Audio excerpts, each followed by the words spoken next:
moment. I mean, in this moment, yes, but like increasingly it's becoming this open question, is there? And I think that's the most interesting and exciting thing. My dad is 71. I think most of his friends are just like, we're getting close, it's almost time. But man, he's got this ferociousness to live life that I'm really inspired by. What age are you hoping, or I guess you don't have to hope, predicting to live to? Like we can say, we think the Earth is going to continue to orbit around the sun with a certain degree of stability. In terms of like how long are we going to live, how will cultural norms persist, what will be normal, what will not be normal, I think given how fast AI is developing, we cannot say anything intelligent beyond a year.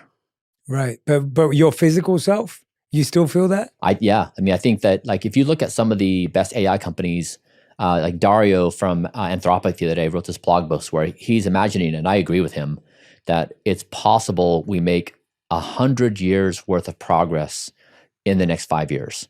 That when we bring up these new AI models, that we can do things that otherwise would take us 100 years to do. Now, that does not mean that these therapies will be available overnight. Like we still have to go through the process, but I do think that we are looking at this possibility. So it's like when I say things like we may be the first generation to not die, people are like, stupid. Like, no, it's not clear to us which things do what and when. But that's not the point. It's really you're trying to pattern match large macro scale trends. And if you say, how fast is intelligence moving? And when you acquire intelligence, what can that intelligence do? On a macro scale, I think it really is a robust hypothesis that we may be the first generation to not die. And what kind of compromise do you think that's going to take on a personal level, or sacrifice? And you may not use those words, yeah. But if someone was looking at it and was thinking about it from that perspective. If we just put this in context, like let's imagine you and I travel back in time 1 million years ago and we're with Homo erectus and we say, Homo erectus, tell us about the future of intelligent existence. Like transistors, they don't have any models to articulate what things could come about and why. And so they just lack any models to articulate anything intelligent.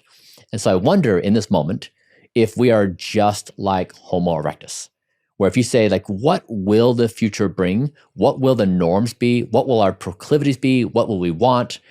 We have no idea. We don't have any models that help us understand. And so that's why I think that if you want to be a genius, lean into that you probably don't know, that everything we think we have known is now going to be called into question, and that the new genius is leaning into the unknown.